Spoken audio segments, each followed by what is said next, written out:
Hi, it's Nikki Lowe, and welcome to the Wisdom for Working Mums podcast show. I'm your host, and for nearly 2 decades now, I've been an executive coach and leadership development consultant. And on this show, I share evidence-based insights from my coaching, leadership, and psychological expertise, and inspiring interviews that help women like you to combine your work, life, and motherhood in a more successful and sustainable way. Join me and my special guests as we delve into leadership and lifestyle topics for women, empowering you to thrive one conversation at a time. I'm so happy that you're here, and let's get on with today's episode. Today's episode is a really special one because I'm joined by 2 brilliant women who are not only my friends and colleagues, but also my co-founders of the Empow-Her collective, Claire Radford and Harry Demetrius.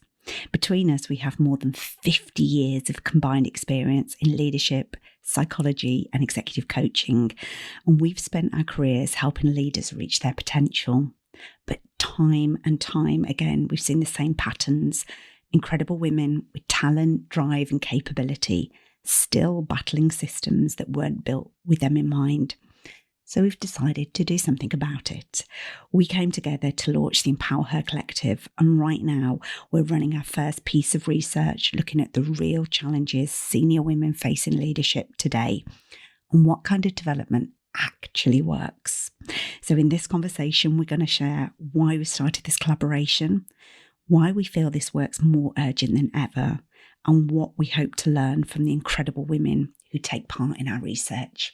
So welcome Harry, because this is your first time to the podcast, and welcome back Claire. Thank you. It is my first time. You two are seasoned professionals at podcasting. No, and I know that you're like, oh my God, this is my first time, but I'm really glad to be doing your first podcast with you. So hopefully you'll just enjoy it. It'll be fun. And I wanted to get you both on to really share what we're working on, because this has been going on for a little while now. These are conversations that we've been having for a little while, and I thought it might be useful to kind of let people know how we've come together and why we've created the Empow-Her collective.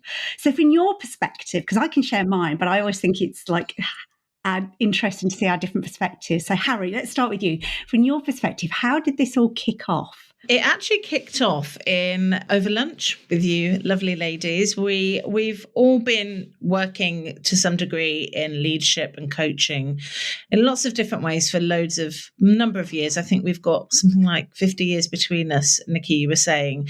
And we've just constantly bumping into the same sort of frustrations, having the same conversations with our coachees or with individuals that we're working closely with. And essentially it's incredible women, all the talent, all the drive in the world, but actually there is still something that is making them stuck.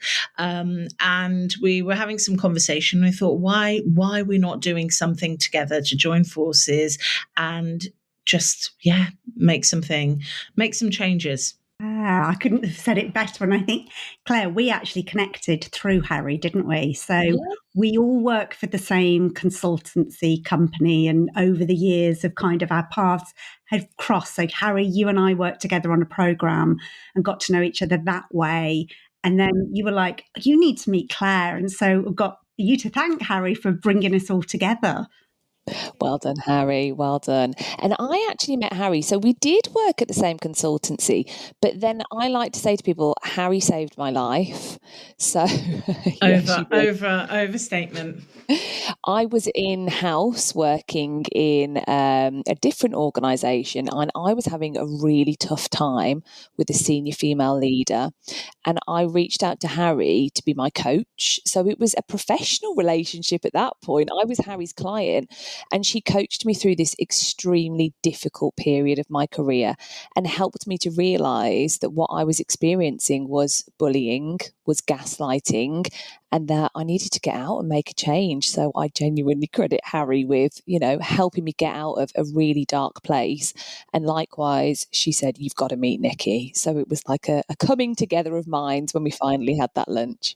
Yeah. And I think there was a real alignment, wasn't there, in terms of our values, in terms of kind of our approaches. our backgrounds in terms of expertise, but also this shared passion for actually being a female in leadership. There are some unique kind of nuances to that can be really tricky to navigate. As you've alluded to, Claire, being on the receiving end of some of that stuff, being mums that have got career ambitions. I think we have many conversations about that, and there's many a WhatsApp message that goes back and forwards between us around those voice notes. Yeah. And what we're seeing with our clients as well about actually, these are women that are absolutely working really hard. They're really competent, and it doesn't matter how kind of much effort they put in. They feel like sometimes they're doing it with one hand tied behind their back. And we often get to hear in the coaching rooms, don't we, the impact of that in terms of their emotional well-being or even their physical well-being. And I think those shared conversations over time, we started going, we're talking about this. What are we actually going to do about it? And I think that's kind of where it came from. And I wonder, is there a particular moment that stands out for you in our conversations about when we went, okay, this is the moment? Because I was trying to reflect on that, and I can't think of one moment, but my memory's terrible. So it may well have been. I remember raising it, and I don't know which one of us, and it's kind of irrelevant, but at the lunch we were talking about, I think, the programs that we were working with and some of the things that are coming out of those conversations around the leadership tables. And we were talking quite passionately, because I think we're equally all passionate about the work that we do and love it. And we were talking about actually, even though these frustrations exist and we feel like we might be able to have a great coaching conversation with an individual woman in that moment, or support somebody in an organization to navigate some challenges, actually, there are three of us who have got amazing experience that can come together and collectively make some significant impact on a more kind of mass basis. And by mass, I mean, how do you get an amazing group of women together and do something quite powerful and impactful? And I suppose it was born out of that, really, that we said, we don't know what it looks like, and we might still not. It's evolving daily, but it's actually why we're not putting all that passion and clubbing it together into something that might be quite impactful out there. Yeah. And I know from your side, Claire, you've been passionate about going, this isn't about fixing women. Yes, absolutely. And I was just thinking, I remember at that lunch having a conversation with you about a piece of work I was doing at a large bank for their female leaders. And I was running a session that I call Not Another Imposter Syndrome session. And we were laughing, weren't we? Because we were saying, every female development program has a session on imposter syndrome and fixing the women. And we were kind of saying, what if we could turn that on its head? What if we could talk to these organizations about the systems and the processes and the unconscious bias, and at the same time equip these fantastic female leaders with the tools to navigate through it as well? Yeah. And it's interesting, literally over the last week, I've just done a Courageous Conversations career workshop for a financial services company for their women's network. And we did a piece on how do you manage your end of year performance reviews around unconscious bias. And it was so interesting because in that, we were talking about actually how does it show up and what might be some of the language patterns you might hear from your manager. And actually, what can some of your responses be? And that practical stuff around, because often it's, the feedback might be, oh, you're not strategic enough yet, or we need to see more kind of leadership presence from you. And the surface, they might actually be really genuine feedback, but actually that's loaded and it's not clean feedback. And actually, how do you manage that in the moment?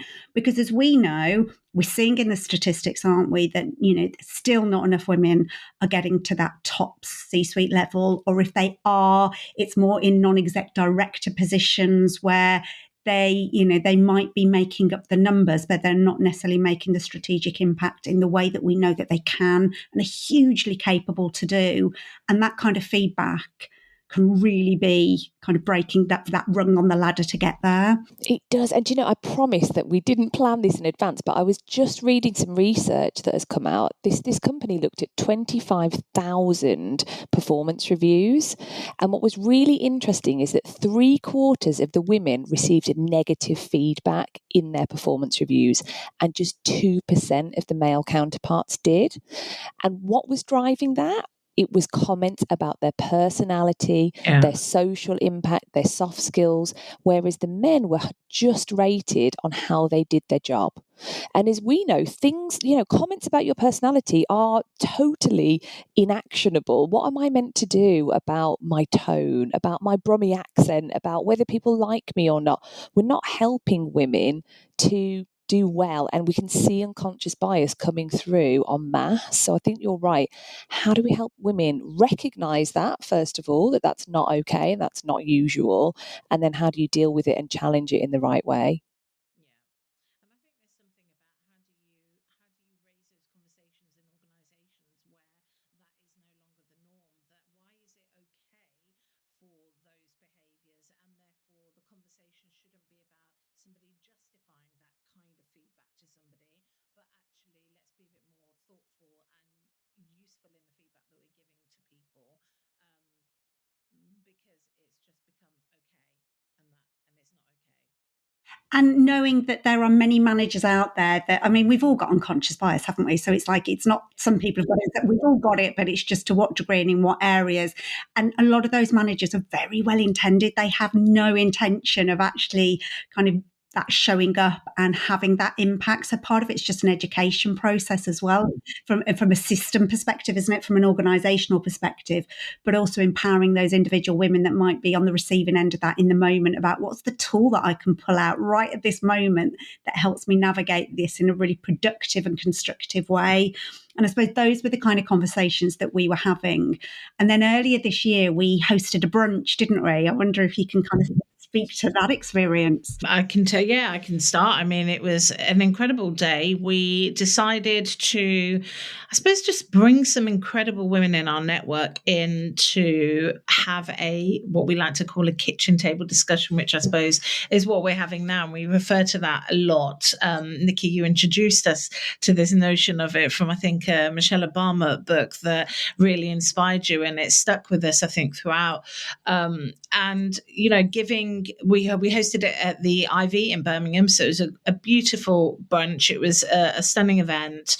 And we got some really incredible women to have some brilliant conversations, to share some of the barriers that they're experiencing, some of the experiences that has shaped their mindset, their beliefs, how it sometimes jars with some of the realities of working in an organization. And it ranged from kind of legal firms to HR roles to operations. So it wasn't kind of specific to a particular industry. And that's really the tone that we want to set, and not just having the conversation, which I think is important, but what's the next step? What do you do as a consequence of having that brilliant chat, raising the awareness, and what are the skills that we need to be able to kind of navigate that challenge? Yeah. So that was my view. I don't know, Claire, it was, your experience, I'm guessing, was... Similar. I mean, it was a beautiful event, and we were testing the waters, I suppose, a little bit. And I think what surprised me most about the brunch was we wanted to bring women together. We wanted to hear about their experiences. And there were women as part of that group who are CEOs, chief people officers, really, highly regarded women who are very well networked. And yet at the end of that brunch, they told us they'd never experienced what they felt in that room. And as you know, we had tears, we had laughter, we had hugs, shared experiences.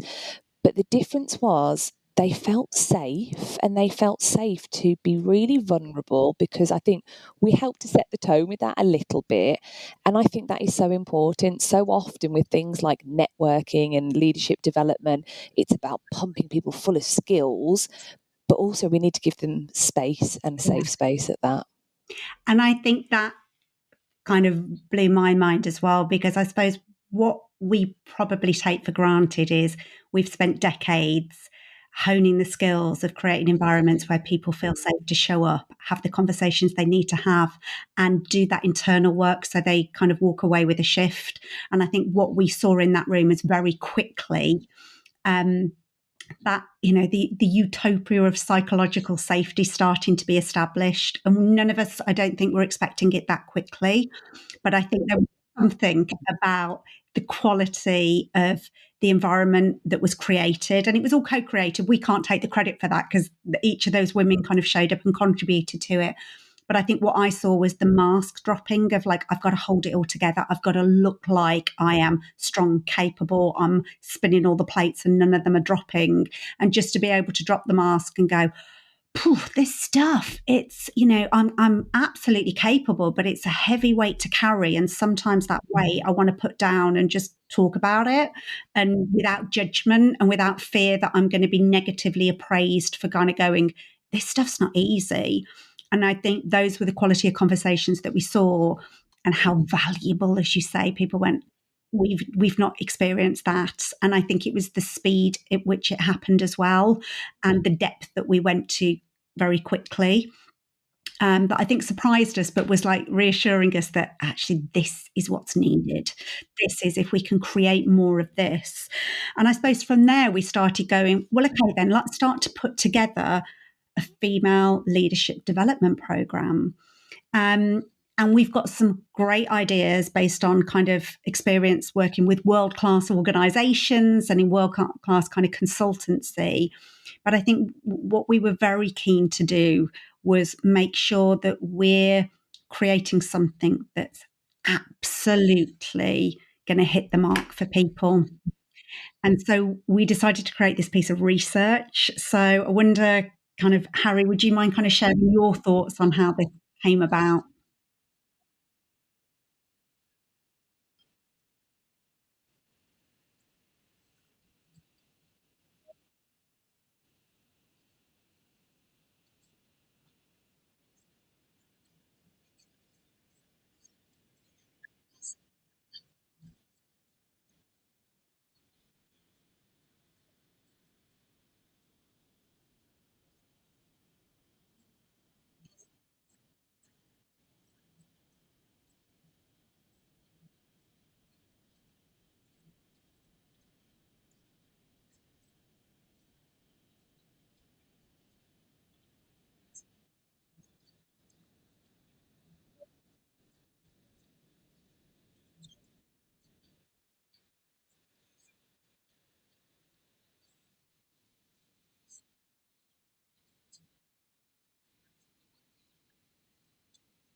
And I think you're both business psychologists by background, aren't you? That data-driven decisions and data-driven design is kind of fundamental to kind of the work that you do.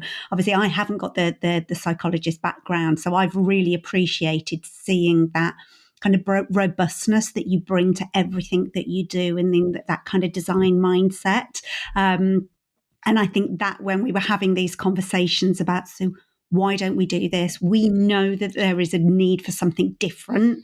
We've got some guesses on what that different could be. We've got lots of experience about what absolutely can land, but creating and crafting something that meets the needs of women about where they're at in terms of their time availability, you know, that they're already overwhelmed. So how do we create it in a way that can be absorbed and it doesn't feel like another thing on the to-do list to kind of beat ourselves up with? So the research is about actually what are the issues that you're kind of facing? and what might be the ways in which, if we could offer you some support around that, what are the ways in which would feel good? Because as we said, the stuff we put out there, we want it to feel good. It might not feel easy, but it feels like you're being supported, you're being challenged, but you've got that kind of tribe of people around you that are like-minded. And I think that was really keen in what we're doing. So what are you hoping, Claire, from your perspective, that the research might uncover? Well, it's no secret that I'm a massive geek. So the data bit gets me so excited. I just love having a real look at what are the issues people are dealing with and how can we then form a solution to some of that. And I think, to be a little bit vulnerable, perhaps here, after our brunch, we were so elated, weren't we? And we were like, right, we've got something. We know how to help women now. And then we lost our way a little bit and we thought, we're not quite clear 100% on where to go. So I think having this data and hearing from as many people as we can is going to help us cut through some of our assumptions, perhaps some of the stuff that's been done before, and figure out if women are going to spend their precious time doing 3 things, what do those 3 things need to be? Let's get right to the heart of it. And I can't tell you how many messages I've had since we've launched the survey. Loads of messages of support, but also people saying, oh my God, I'm so glad you are doing this because I want to know what's going on as well. I have this feeling that, female development isn't really working in our business. Can you share a copy of the results when you've got them? And obviously the answer is hell yes, we're going to share it far and wide. And in terms of the kind of things that we're hoping to support people on, so if there's people listening going, okay, I'm a female leader, support. I think I can't imagine there's anybody listening to this that's going, I've got it all nailed. There's no support I need. Because as we know, we each have our own coaches. I've got a coach, I've got a supervisor, I've got a therapist. I'm a massive believer in let's resource ourselves. Like it takes a village to raise a child, but it takes a village to raise a mother and a leader. And who's the village that we want around us? So what are the kind of things that somebody might be listening to, that somebody listening might be able to relate to? What do we think might be some of the themes that are going to come out of this research? I think there's something for me around learning the skills of self-advocacy. And that is just one real micro skill that I think we skip over in our education. And that goes for men and women. But from my experience, I've found that women are not as confident or feel as able to really clearly articulate what it is they need and why. So I think what I'm hoping we'll find is what are some of those micro skills that we were never taught that we might be able to just arm people with to put in their toolkit that are going to unlock their performance, their ambitions, whatever it is they're looking for. Oh, that's such a powerful one. And for somebody listening that goes, oh, what do we mean by self-advocacy? What might that look or sound like? So I like to think of self-advocacy as a bit of a process that you go through. So if you're feeling that something isn't quite aligned to your values or how you want to work or how you're going to be at your best, it's first of all noticing that. To do that, you've got to be really clear on what success looks like for you. Maybe it's that you're working in line with your values. Maybe it's that you're clocking off on time to see your family. Maybe it's that you want that promotion. Whatever it is, first of all, it's noticing. Then clearly articulating what is the problem with somebody that can help you unlock it. And the way to do this is to frame it in a way that benefits you both. I want to be amazing at my job and XYZ is currently stopping me from doing that. So here's a suggestion. And then I always say to the female leaders I work with, try the foot in the door technique, which is an influencing technique that salespeople have used for hundreds of years. Start with a really small request. And if they say yes to that, it increases the likelihood they'll say yes to something else. So these are just some of the, the tips and tricks from our background in psychology that we know can work to influence the way things are around you. I think for me, there's also something about recognizing that we are all so very different. And what that comes with is, I just imagine someone going, I don't want to be bullshit, or I don't feel, that's not who I am, or that's not what I feel comfortable doing. And it isn't about making somebody into something else or creating a difference in character. It's about saying what is within you that you feel comfortable with, that you might not be fully leveraging right now, and how do you give that space and play with it, because it's there, but making it authentic and real for you, as opposed to learning a skill of doing something that just doesn't feel real and comfortable, because that's not, I don't think, what it's about. I love that. And there's many conversations I might have with clients around, they might be more introverted in their style, and they feel that to be a leader, I think a lot of leadership has this perception you've got to be extroverted. And how do they use that quiet power to actually lead effectively and it very authentically? And actually, those can be some of the best leaders. But again, as you say, you feel like you've got to be somebody different to who you are, and knowing that your uniqueness can be, you can elevate that in a really profound way. And it's making me think, actually, as you were talking, Claire, about that self-advocacy, and a bit of a personal share here, but I'm about to have, over the next few months, major surgery. And to feel comfortable with this major surgery, again, it's about resourcing myself. Psychologically, I can put myself into a situation that feels out of my control if I feel like I've controlled the controllables. So one of the things that I did today was reached out to an amazing woman and had a session with her. And she's a scar tissue expert. She's one of the UK's leading scar tissue experts. And she came to me through my network. So I've done this kind of building my network, leveraging my network to go, who do I know that can help support me with my pre-operation preparation, but my post-operation recovery? And part of it is, I know that the scar tissue could create some problems. And she was amazing, incredible woman. And what she also did was reinforce that self-advocacy that you talked about. Because with my surgeon's making some assumptions just through, probably doing hundreds of these operations a month. This is the way it's going to be, some of which doesn't always sit comfortably with me. And I won't go into the detail. I'm sure I'll talk about this post-operation. And she was brilliant at kind of going, no, this is the self-advocacy we're going to have. You want to be asking this question. You want to know why they're doing that. You want to know why for your specific body they're doing that. And she was saying it breaks her heart, the amount of women that turn up in her practice that have not self-advocated for their own bodies because we just are not kind of encouraged to do that. And that was a really great example. I was like, yeah, how this plays out systemically, that actually we want to be seen to be, that whole balance of the warmth and agreeableness with our assertiveness, that balance in leadership is really tricky, because if we're too assertive, we are deemed to be kind of abrasive. But actually, if we lean too much into that agreeableness, we're diminishing our power and helping women navigate that, because there is a lot of bias around it. How do you find your center and your ground with that to, move forward?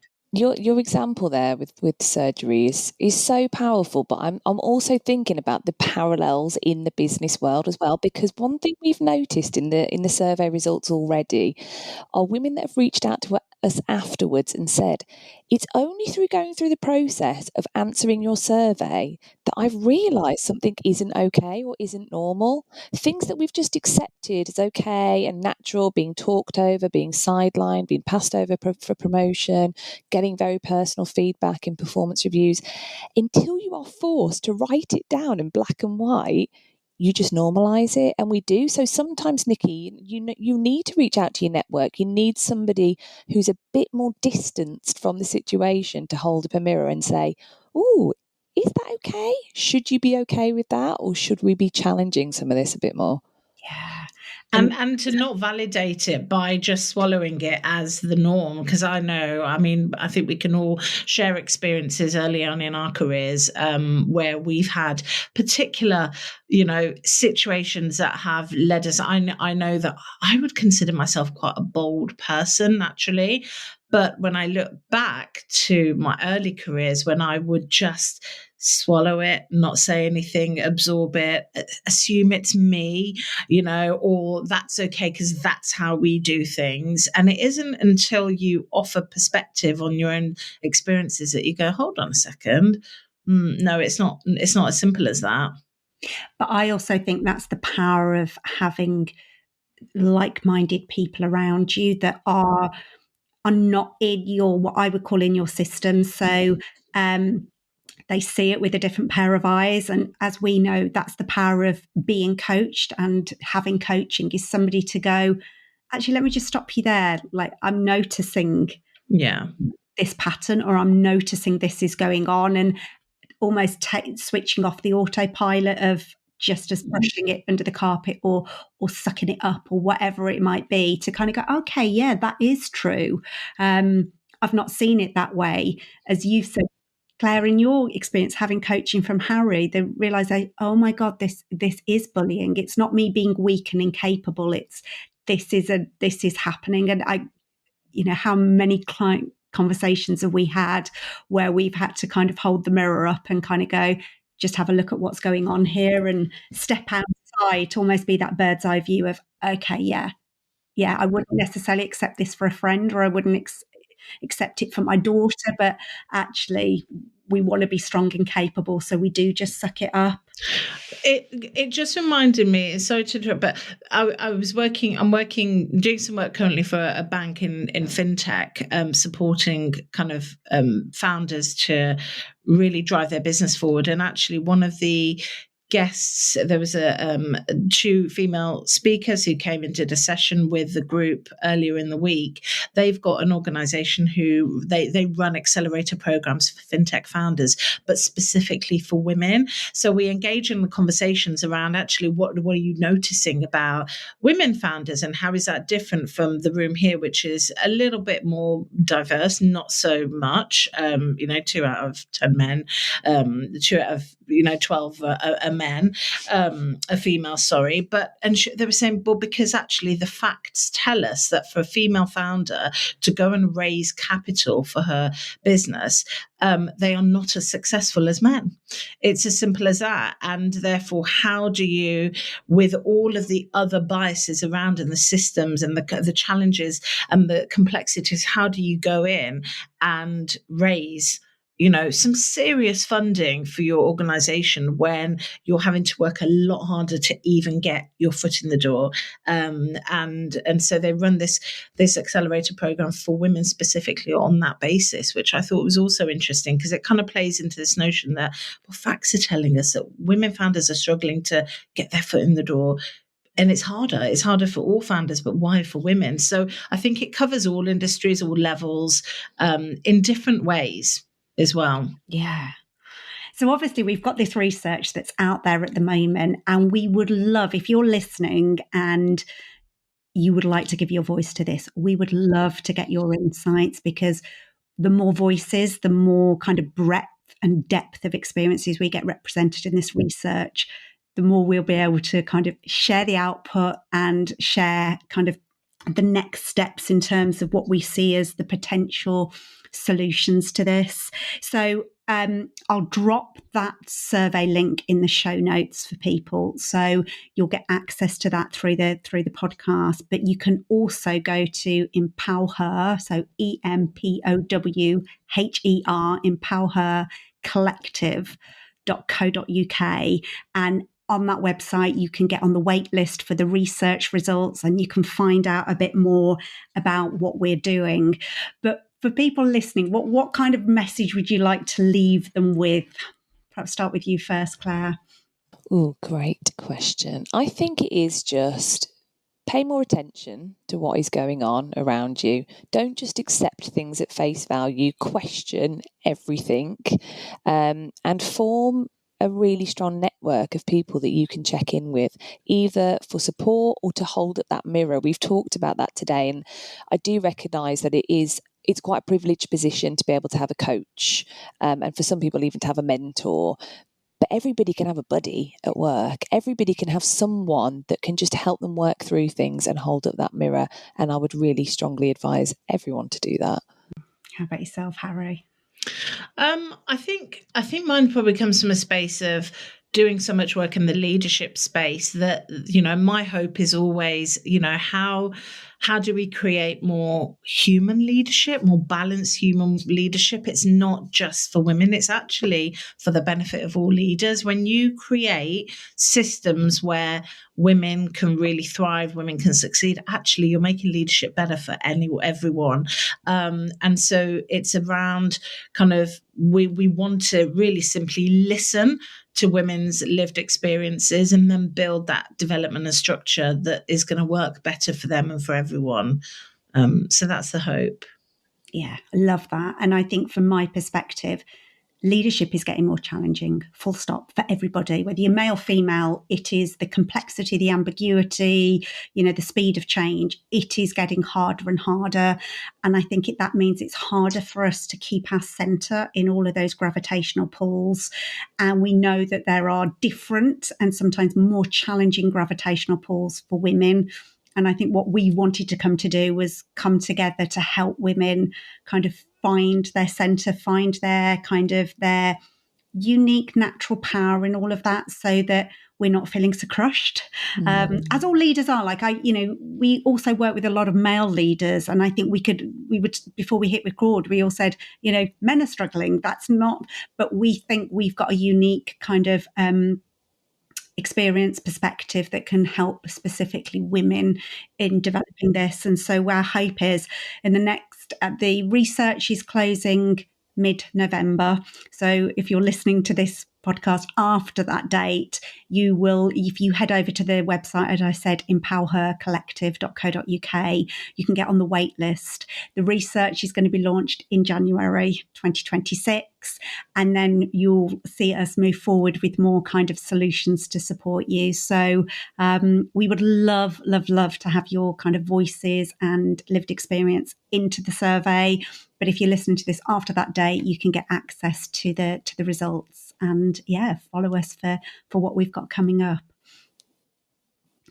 It's just to say thank you. It's an absolute, I am loving collaborating with you two. It's just your experience, your expertise, but also just who you are as people. Honestly, it's one of my favorite things to do, and I'm really grateful to have you both kind of as friends but also as colleagues, and I can't wait to share more about what we're going to do together. Thank you, Nikki. Thanks, Harry. It's an honour, ladies.